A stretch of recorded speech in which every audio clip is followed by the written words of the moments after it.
Bismillahirrahmanirrahim. Alhamdulillahirabbil alamin. Shalatu wassalamu ala asyrafil anbiya'i wal mursalin wa ala alihi wa ashabihi ajmain, amma ba'du. Allahumma 'allimna ma yanfa'una wanfa'na bima 'allamtana wa zidna ilman wa hudan wa tuqan wa salahan ya rabbal alamin. Allahumma afina fi abdanina wa asma'ina wa absarina ya dzal jalali wal ikram. Allahumma la ilma lana illa ma 'allamtana innaka antal alimul hakim. Teman-teman yang dimuliakan oleh Allah Subhanahu wa taala, malam hari ini kita kembali diberi oleh Allah Subhanahu wa taala kesempatan untuk melanjutkan telaah dan bacaan kita pada kitab Nihayatul Alam, karya dari Asy-Syaikh Muhammad Al-Arifi hafizahullahu taala, wa mata'ana bituli umrih wa nafa'ana bi ulumihi fid dharain. Di pembahasan tentang tanda-tanda hari kiamat, tanda-tanda kecil ya. Tanda-tanda kecil hari kiamat, kita sudah sampai pada poin pada tanda yang ke-37. Ini tanda-tanda yang sudah terjadi, bahkan sebagian sudah habis, sebagian masih berlangsung sampai sekarang, eskalasinya juga sebagian makin meningkat. Terakhir kita membahas tentang tanda hari kiamat ketika orang tidak lagi memperhatikan dari mana harta yang dia dapatkan. Lalu kita juga membaca nomor 36 ketika fai atau harta rampasan perang itu hanya dibagi kepada orang-orang tertentu saja, tidak terus kemudian dibagikan kepada mereka yang memang berhak untuk menerimanya. Malam hari ini kita masuk ke nomor 37. Di antara tanda-tanda kecil kedatangan hari kiamat itu adalah antakunal amanatu magnaman. Ketika amanat itu menjadi sebuah perkara yang bisa mendatangkan keuntungan pribadi. Jadi maksudnya seperti ini. Amanah itu kan seharusnya sesuatu yang diberikan kepada kita untuk kita tunaikan. Tapi menjelang kedatangan hari kiamat, kadangkala orang itu mengambil amanah bukan untuk menunaikan amanah tersebut, tapi untuk mencari keuntungan pribadi. Ya, dalam hal ini Syekh Muhammad mengatakan amarallahu subhanahu wa ta'ala bihifdzil amanah. Secara umum Allah Subhanahu wa taala sudah memerintahkan kita semuanya untuk menjaga amanat. Wa raddiha li ashabiha, dan untuk menunaikan dan mengembalikan amanat itu kepada para pemiliknya. Sebagaimana yang dikatakan oleh Allah di dalam surat An-Nisa ayat 58, innallaha ya'murukum an tu'addul amanati ila ahliha. Sesungguhnya Allah Subhanahu wa taala telah memerintahkan kalian semua untuk menunaikan amanat kepada orang yang berhak menerimanya. Wa fi akhir zaman, akan tetapi nanti di akhir zaman menjelang hari kiamat, satu tol amanatu, akan diberikan sebuah amanat itu min malin, baik berupa harta uhiba lirrajuli, yang dihadiahkan kepada seseorang liyahfadhoha, agar harta ini dijaga, fayatabiruha ghanimatan yamlikuha, lalu yang dititipi amanah ini menganggap bahwasanya ini merupakan ghanimah, satu rampasan perang, satu keuntungan yang bebas untuk dimiliki. Wa yajhadu sahibuha wala yarudduha ilaihi, aw yajhadu sahibaha wala yaruddaha wala yarudduha ilaihi. Lalu kemudian orang ini menyangkal bahwasanya orang yang berhak menerima itu memang dia, wala yarudduha ilaihi, dan dia akhirnya tidak mau untuk menyerahkannya kepada orang yang berhak menerima. Seperti kondisinya sekarang lah ya. Orang dikasih amanah, kalau berupa harta tolong nanti uang ini diserahkan kepada orang ini. Nah, kalau kita lihat kasus itu biasanya di bantuan-bantuan pemerintah, bansos, ya kan? Termasuk yang terjadi kemarin rame-rame di mana? Lamongan, ya. seperti yang sebagian selentingan, nanti sampean cek kebenarannya. Jadi pada waktu itu guru ngaji kalau tidak salah sama siapa begitu, muadzin atau siapa, itu mendapatkan bantuan dari pemerintah, nilainya tidak banyak. Ya, katakanlah nilainya misalkan 700 atau 1 juta. Kayak Mas Adi ini yang biasanya informasinya akurat ini. Ya kan? Lalu sebelum dibagikan kepada para guru ngaji itu di sunat di 10.000 per orang misalnya. Nah ini misalnya, nek guru penerima itu adalah 10.000. 10.000 ping 10.000 piro bisa? 100 juta. Seperti itu. Jadi amanat itu kan harusnya diserahkan kepada yang berhak. Cuman kadangkala ada orang yang memanfaatkan posisinya untuk mengambil keuntungan pribadi. Ya, dapat dari pemerintah dana berapa? 1 miliar. Terus kemudian yang menyalurkan ini terus mengatakan, sampeyan oleh 1 miliar, tapi gak 1 miliar.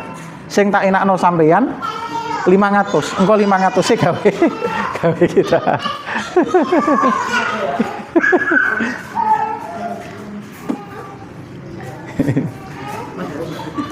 ahli pawangi.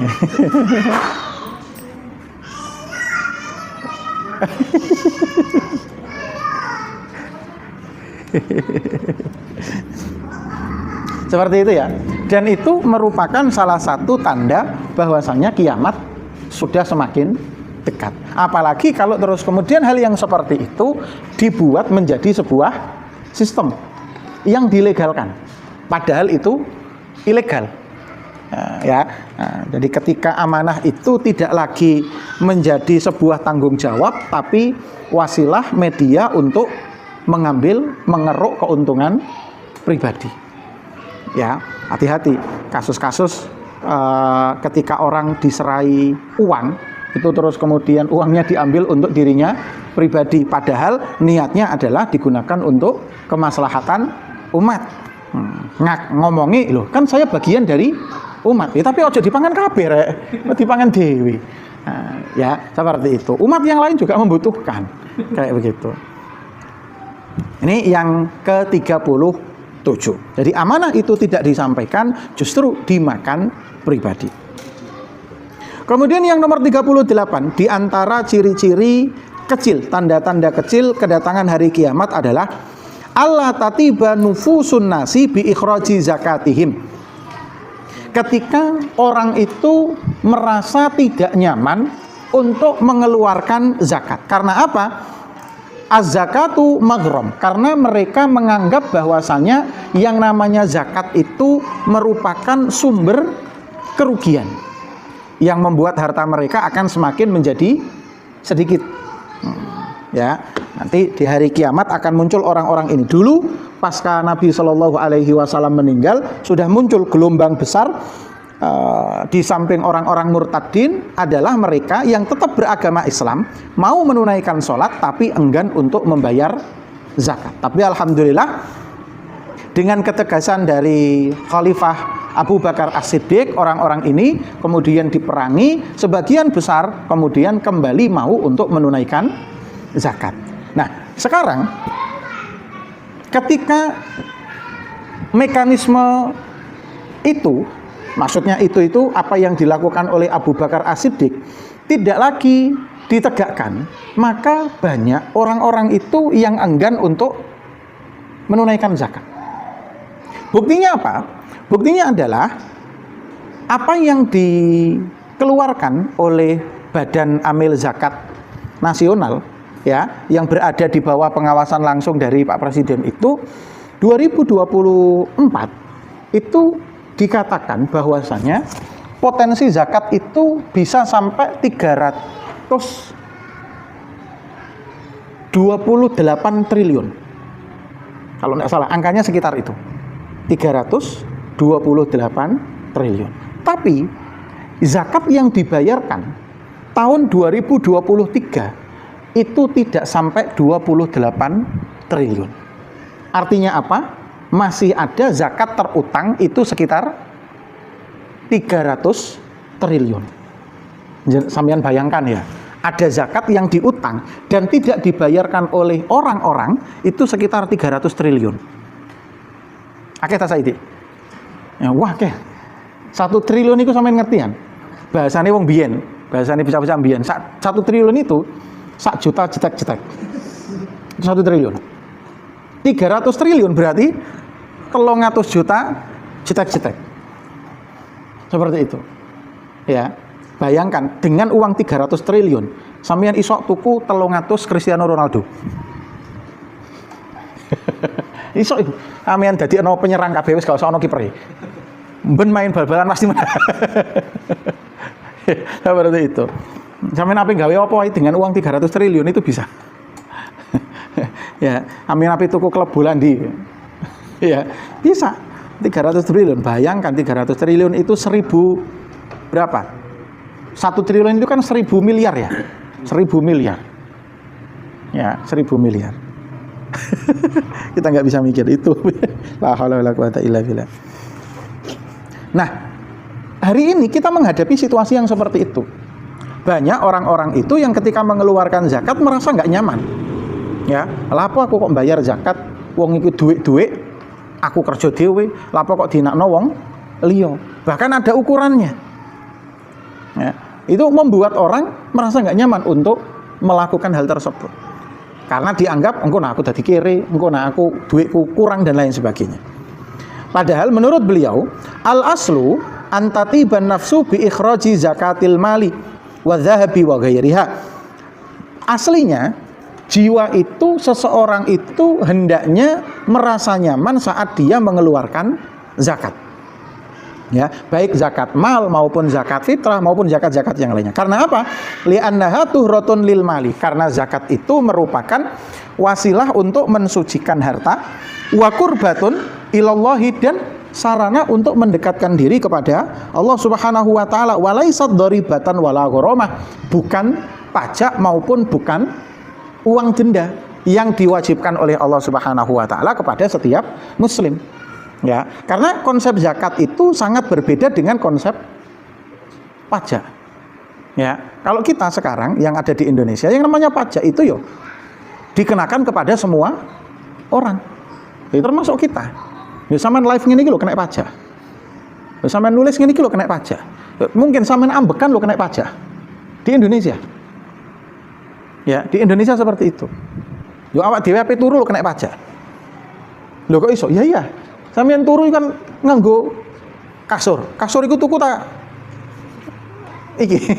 Tuku kan. Nah, sampeyan tuku kasur iku lho kena pajak. Lho sampeyan tuku banyu sitok ngene iki lho kena pajak.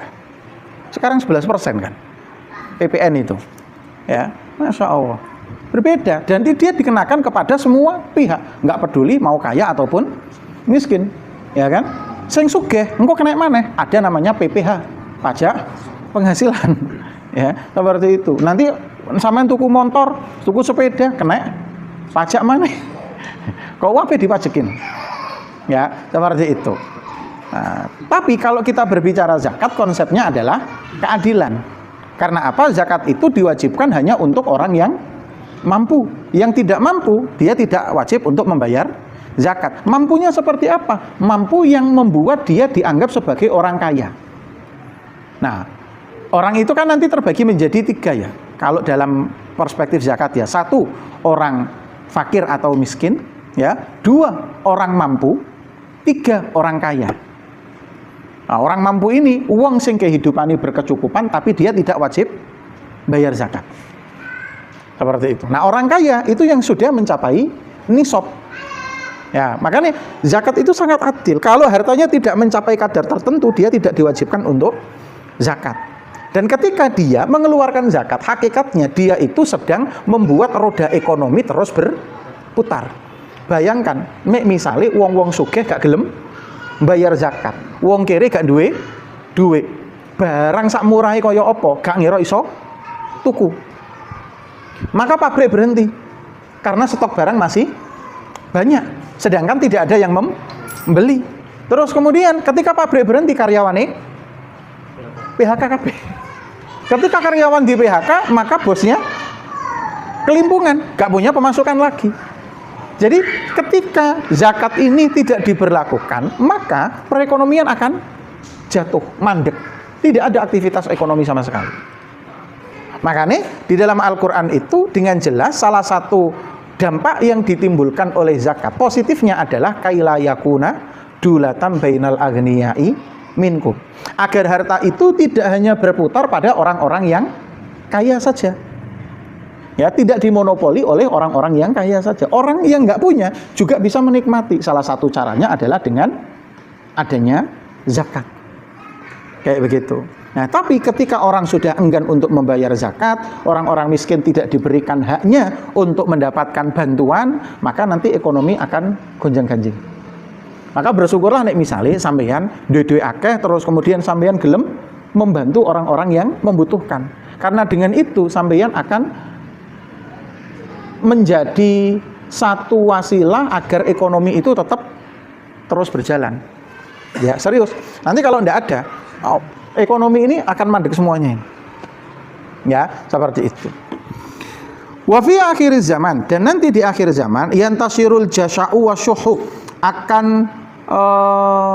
menyebar luas di masyarakat kita yang namanya kekikiran dan kebakhilan. Ya, medit itu merajalela di mana-mana. Fayasyuru ba'dul aghniyai, dan sebagian orang kaya itu nanti akan merasa wa huwa yadfa'u zakata malihi, saat dia membayar zakatnya itu annaha gharamatun tukhadhu raghman anhu, yang diambil secara paksa. Ya. Padahal sekali lagi tidaklah demikian. Yang namanya zakat itu berbeda dengan pajak. Fayadfa'uha biduni binafsin, dia membayarnya tanpa ada rasa nyaman, dia membayarnya dengan rasa penuh kekesalan. Fala yujaru alaiha, maka orang-orang yang seperti ini tidak akan mendapatkan ganjaran atas pembayaran zakatnya li'adamin niyati sholihati fidzalika, karena orang ini tidak memiliki niat yang baik saat membayar zakat tersebut. Makanya begini teman-teman, ketika kita membayar zakat, ketika kita mengeluarkan uang untuk infak dan sedekah, itu satu kaidah yang harus selalu kita ingat adalah awal ayat juz yang keempat.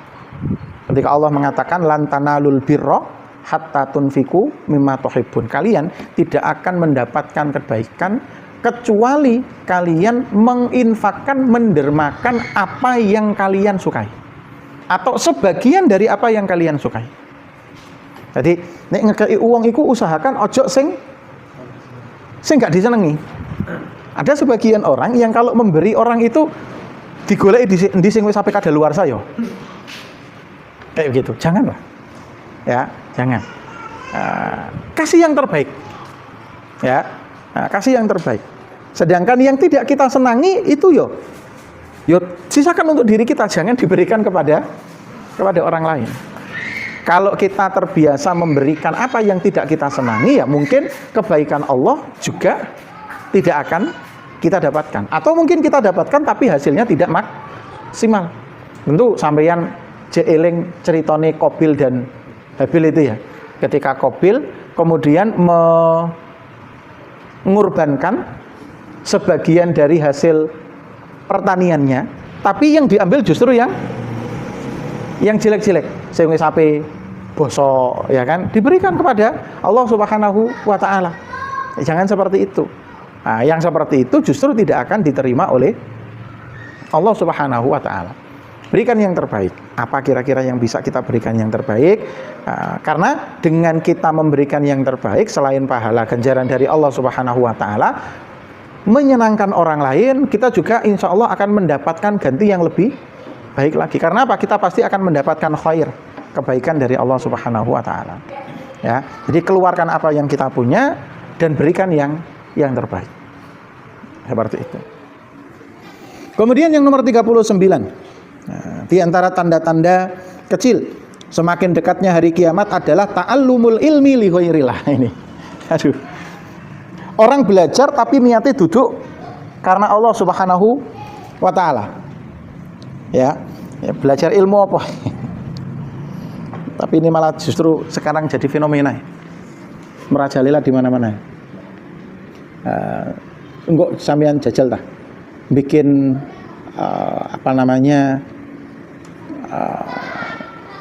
konten sosial ya. Eksperimen sosial ya. Engko sampeyan takoki bocah-bocah SMA, bocah-bocah SMP, barek anak-anak kuliah, takok, lapo sampeyan sekolah? Ya, mungkin sing SMP belum memiliki jawaban ya. Nah, mungkin oh ya dikongkon wong tua gitu. Gabut bisa lihat timbang barek ning omah galapa mending sekolah. Tapi coba sampeyan takoki sing SMP dan kuliah. Lapo sampeyan kuliah?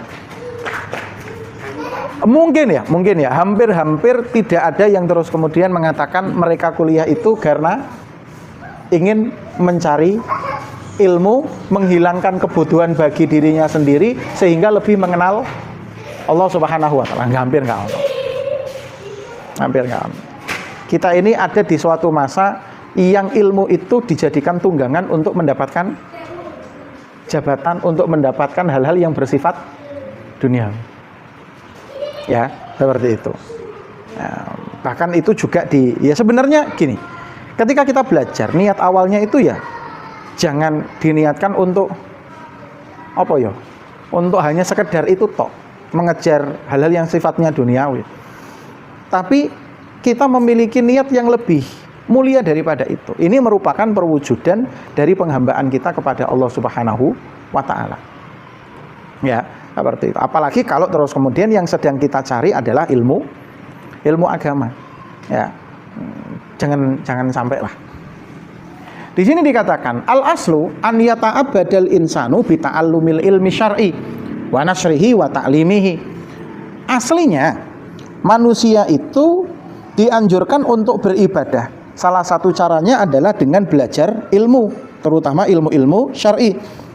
Lalu menyebarkannya, lalu mengajarkannya kepada orang lain.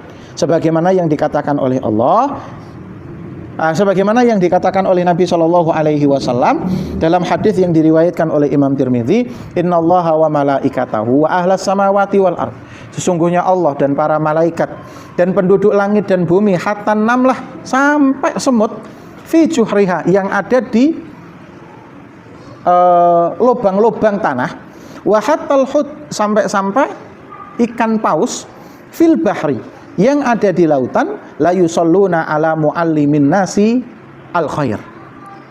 Mereka mendoakan orang-orang yang mengajarkan kebaikan kepada manusia. Ya, dan itu adalah salah satu tujuan seseorang itu menuntut ilmu agar apa? Dia bisa mengajarkan kepada orang lain, membuat orang lain semakin tahu, semakin ngerti, gitu ya. Lalu terus kemudian dia mendapatkan doa-doa kebaikan dari Allah, dari para malaikat, dari penduduk langit dan bumi, termasuk semut-semut yang ada di bawah-bawah tanah, sampai ikan-ikan paus yang ada di lautan. Tapi ketika terus kemudian ilmu itu dijadikan sebagai tunggangan untuk mendapatkan pundi-pundi dunia, ini yang nanti jadi bermasalah. Dan ini saya kira sudah sangat awal sekali kita ingatkan ya, ketika kita dulu masih belajar hilyah. Ya, masih belajar hilyah, kita mengingatkan kepada diri kita sendiri untuk benar-benar menjaga niat hanya karena Allah Subhanahu wa taala. Lalu kemudian kita ingatkan juga ketika awal-awal baca hidayahnya Imam Ghazali, di situ juga diingatkan oleh beliau jangan sampai kita mencari ilmu, apalagi ilmu-ilmu agama, untuk mendapatkan pundi-pundi dunia atau hal-hal lain yang terkait dengan dunia. Ya, seperti itu. Wa fi akhir zaman, akan tetapi itu kan normale. Akan tetapi nanti di akhir zaman menjelang kedatangan hari kiamat, saya ta'allamu aqwamun ilmal Qur'ani wa sunnati wal fiqhi li ghairi wajhillah. Akan muncul orang-orang yang belajar Al-Qur'an, yang belajar hadis, belajar fikih, tapi niatnya bukan untuk Allah Subhanahu wa taala. Balidzuhur, tapi agar dia viral, ya, wasyuhrah, terkenal, wa ma syabaha dzalika, dan yang lain sebagainya. Ya, seperti itu. Makanya ada orang-orang yang enggak sepiro seneng kalau direkam di video seperti ini. Ya, karena apa? Khawatir tidak bisa menjaga niat. Ya, di satu sisi ada kebutuhan untuk mendokumentasikan seperti ini agar manfaatnya bisa semakin lebih luas. Maka pinter-pinternya kita untuk menjaga niat, ya. Nah, ini pinter-pinternya kita. Makanya nek sering kita sampaikan yang sampean yo, tolong dongakno wong sing ngomong iki bar selalu ikhlas. Engko nek wis gak ikhlas mateng kan. Nauzubillah min dzalik ya. Saman dongakno ae. Bar wong sing ngomong iki dikai ikhlas gitu. Dan itu sudah diinikan oleh Nabi Shallallahu Alaihi Wasallam melihat orang-orang yang kemudian belajar ilmu agama tapi niatnya untuk meraih popularitas, untuk terkenal, untuk mendapatkan dunia ansih, ya benar-benar untuk mendapatkan dunianya untuk opo itu gak jelas, terus kemudian untuk mendapatkan jabatan, ya. Naudzubillah, mudah-mudahan Allah selalu menjaga niat kita agar diberi ikhlas senantiasa, ya. Diberi ikhlas senantiasa. Kemudian yang ke-40 di antara tanda-tanda kecil hari kiamat adalah ta'atuz zaujati wa uququl ummi. Ketika para suami itu lebih taat kepada istrinya dan memilih untuk durhaka kepada ibunya terutama. Ya.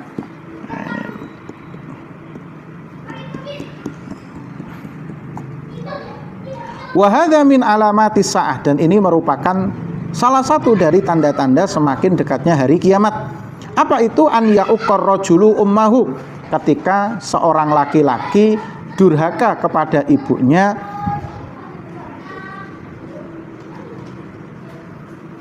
lalu wa yaqruba aw yuqarriba zaujatahu, lalu dia mendekatkan dirinya kepada istrinya, wa yuti'aha fi maksiyati ummihi wa uquqiha, dan mentaati istrinya dalam bermaksiat kepada ibunya sendiri. Paham ya maksudnya ya? Jadi dia lebih berat kepada istrinya, padahal istrinya sendiri membuat dia durhaka kepada orang tuanya. Ya. Tapi kalau misalnya sampeyan bukan taat ya, apa namanya ya? Bukan keweden juga. Weden itu lebih parah daripada taat, Mas. Apa ya? Sampeyan memanjakan istri sampeyan, misalnya ya. Memperlakukan istri sampeyan tanpa harus mendurhakai ibu, itu tidak jadi masalah. Ya, misal gini. Sampeyan melihat ada potensi bahwasanya bojone sampeyan barek wong tuane sampeyan iku gak bisa hidup di bawah satu atap. Gitu ya. Ada potensi gak bisa. Mungkin bojone sampeyan sing kurang nyaman utawa ibuke sampeyan sing kurang nyaman. Maka tidak jadi masalah kalau terus kemudian sampeyan tinggal berpisah dengan orang tua. Tentu harus dilakukan dengan cara yang sangat baik. Ngobrol, ya kan? Nah, kemudian berkomunikasi, bermusyawarah dengan orang tua, ya, dengan alasan-alasan yang disebutkan gamblang, tanpa harus menyakiti. Ya, itu tidak jadi masalah.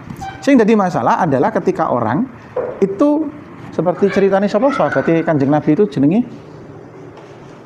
lali aku sampean. Sampeyan golek ning Google sahabatnya Kanjeng Nabi sing lebih sayang kepada istrinya sehingga membuat ibunya terluka hatinya, itu siapa? Apa jenenge? Aku jenenge iku luwalinan sih.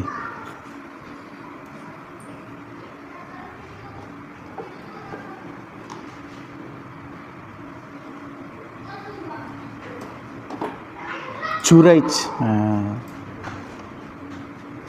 Bukan Juraij, Alqamah. Alqamah. Ya, engko sampean iso baca di ini. Ya. Ibunya sampai terus kemudian marah sehingga Alqamah ini sakaratul mautnya mengenaskan. Ya. Mati gak iso. Mati. Ya, sampai dipanggil ibunya nggak mau memaafkan.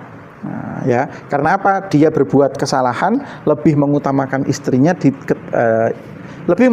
istrinya tapi dengan cara yang menyakiti hati ibunya. Ya, makanya hati-hati karena dua-duanya podo-podo wedoe Mas. Dua-duanya punya semboyan woman is always right, gitu ya.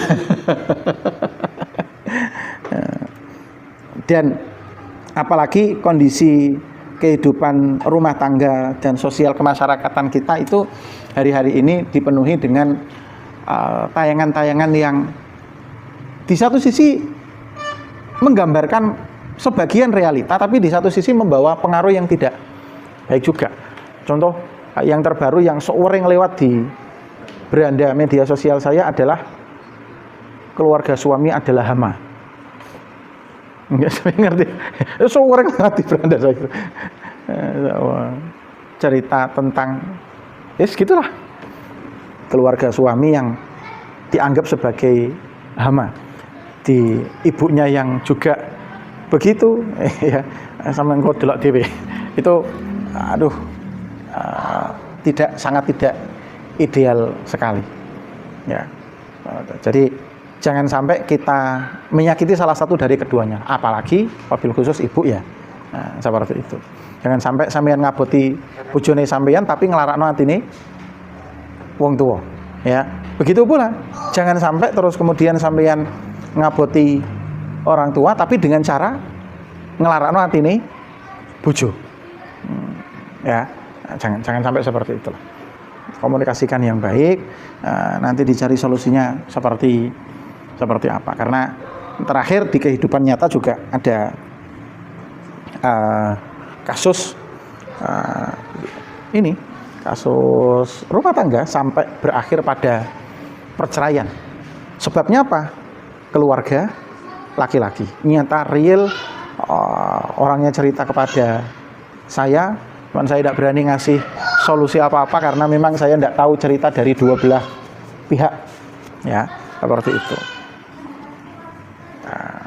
Dan sing laki-laki itu dulu sudah pernah saya wanti-wanti, kayak begitu. Cuman qadarullah lah, wa masya'a fa'al, itu ujiannya berbeda-beda. Jadi sekali lagi ya, jangan sampai sampeyan ngaboti wong tuwa nglarakno atine bojo, atau sebaliknya ngaboti bojo dengan cara menyakiti hati orang tua. Ya, usahakan istri sama ibu itu bisa jadi CS. Ya, kalau tidak bisa jadi CS, usahakan mereka itu tidak terlibat dalam perang dingin lah.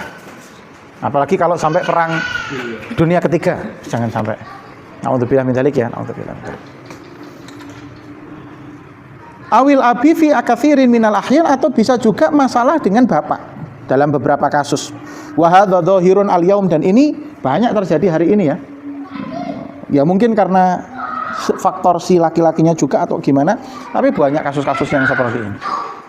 Ya, antara mertua sama mantu gak akur blas. Ya, seperti itu.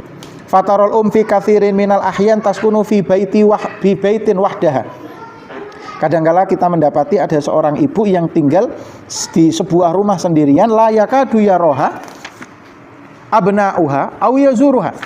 Nah, kita jarang mendapati anaknya itu kemudian mengunjungi si ibu tersebut illa qalila, kecuali jarang-jarang. Nyindir saya ini. Wa zaujatu wal abna fi ghairi fi izzin. Adapun keluarga, istri dan anak-anaknya itu hidup berkecukupan, wa fushatin wa nuzhatin wa asfarin, dan bergelimangan harta. Ya, seperti itu. Ya, mudah-mudahan tidak terjadi pada kita lah. Wa in sakanatil ummu awil abu ma'al auladi, dan jika orang tua itu tinggal bersama dengan anak-anak, lam yakun lahuma minal hadwi wal ihtimami ma li ghairihima. Nah, mereka juga tidak mendapatkan cukup perhatian dari anak-anaknya. Kama fi hadits Abi Hurairah, sebagaimana yang dikatakan oleh hadis diriwayatkan oleh Abu Hurairah, Nabi sallallahu alaihi wasallam bersabda, hadis panjang yang salah satunya adalah Wa atau ar-rajulu imra'atahu wa aqqa ummahu. Ketika para laki-laki itu lebih ngaboti bojone dengan cara durhaka kepada ibu. Ini harus benar-benar kita camkan ya. Dan yang terakhir yang kita bahas hari ini adalah idnaul asdiqa wa iqsaul aba. Astagfirullahaladzim. Lebih dekat kepada teman-teman tapi jauh dari orang tua. Iya, iki kejadian. Astagfirullahaladzim. Nek barek koncone iku masyaallah kok kabeh dikekno. Iya kan? Wih, koncone butuh apa wae. Siap sedia. Ya, butuh waktu, butuh tenaga, butuh harta. Tapi giliran wong tuane nak terno ning pasar nyong. Aku sibuk. Padahal mau ngopi tok ngono kanca-kancane. Astagfirullahaladzim. Wa hadza min amarati saati aidan. Ini merupakan tanda-tanda hari kiamat juga. Dan bagian dari ukuk durhakanya anak kepada orang tua. Wa huwa an takunal mujalasatu wal mu'anasatu wal ibtihaju lil asdiqai wa zumala wa yuhmilul aba. Ketika teman-teman itu lebih menjadi prioritas ketimbang orang tua. Ya. Makanya dulu itu ketika awal-awal saya ikut ngaji-ngaji, itu salah satu hal yang kemudian sering dijadikan sebagai alasan itu adalah orang tua datang ke rumah. Karena nih wayai ngaji, ada orang tua datang, orang tua lebih prioritas. Alasan ini ngono, padahal yoga. Seperti itu. Kita banyaklah terjadilah, terutama kalau generasi apa? Sama Gen Z, Alpha. Ya termasuk Gen Z sama biyen yang ngono. Ini wis SMP, wis belas gak tau ngomong barek wong tua nih. Sibuk karepe dhewe barek kanca-kancane. Betul ya? Sampeyan eling-eling SMP nih sampeyan, SMA nih sampeyan. Ya. Ya. Tapi ya mungkin itu juga ada andil dari orang tua kita yang membuat kita merasa tidak nyaman lagi untuk ngobrol dengan orang tua kita. Nah, tapi kan kita sekarang kan berbeda dengan kita yang dulu ya. Kita sudah dewasa, tentu dengan orang tua itu, kita harusnya bisa lebih memahami. Apalagi orang tua zaman dahulu kan memang secara tingkat pendidikan, termasuk tingkat literasi itu kan sangat minim. Maka kita harus yang menundukkan diri kita serendah-rendahnya di hadapan mereka. Seperti itu. Dan beliau belajar dengan apa yang terjadi dengan orang tua kita, sehingga kita bisa terus berkomunikasi dengan anak-anak kita meskipun anak kita itu sudah menginjak usia SMP, engko SMA, engko kuliah. Jangan sampai engko SMP sampean ditinggal. Luwes seneng barek kanca-kancane, naudzubillah min dzalik. Kira-kira apa yang membuat itu semua terjadi? Apalagi engko nek wis SMA. Bocahe pacaran sampean lho gak dikandani. Ya, bendino ayang-ayangan, ya kan? Wis sampeyan dhewe gak tau diceluk sayang. Wong tuane dhewe. Ya, seperti itu. Nah, itu kan masalah itu nanti. Nah, harus dicarikan solusi. Nah, jadi orang lebih percaya anak-anak sekarang itu, atau seperti kita dulu lah ya, lebih percaya kepada temannya ketimbang percaya kepada orang tuanya sendiri. Ini kan muncul karena mungkin komunikasi yang kurang lancar berjalan di anggota keluarga. Ya, seperti itu. Tapi ini bagian dari tanda-tanda hari kiamat. Artinya apa? Itu pasti terjadi. Ya. Dan akan menjadi satu fenomena di masyarakat kita. Cuman sing kita minta jangan sampai kita yang jadi ini gitu loh, pelakunya gitu maksudnya. Ya fenomena mau di bagaimanapun itu akan terjadi, cuman jangan sampai terjadi pada diri kita gitu aja. Ya, naudzubillah min dzalik kalau terjadi pada diri kita. Tentu kita pengen berbakti kepada orang tua, bisa dekat dengan mereka, melebihi kedekatan kita kepada siapapun. Cuman kadang-kala banyak faktor yang bisa menjadi kendala untuk mewujudkan hal tersebut. Mudah-mudahan kita lah. Mudah-mudahan bisa terus birrul walidain dan tidak dianggap sebagai pribadi-pribadi yang durhaka kepada orang tua kita. Kira-kira itu piro berarti iki mau? 5 ya? 5. Dari 37 ketika amanah itu menjadi wasilah untuk mengeruk keuntungan pribadi, orang tidak lagi merasa nyaman membayar zakat, orang belajar bukan karena Allah lagi tapi untuk mengejar dunia, kemudian ngaboti bojo tapi dengan cara menyakiti orang tua terutama ibu, lalu lebih royal, lebih dekat kepada teman ketimbang kepada orang tua sendiri. Itu kira-kira insya Allah di pertemuan yang akan datang akan kita lanjutkan dengan beberapa tanda semakin dekatnya hari kiamat lagi, dan ini semuanya rata-rata sudah terjadi ya. Wallahu taala alam bisawab. Sallallahu ala nabiyyina Muhammadin wa ala alihi wasallam. Walhamdulillahirabbil alamin. Assalamualaikum warahmatullahi wabarakatuh.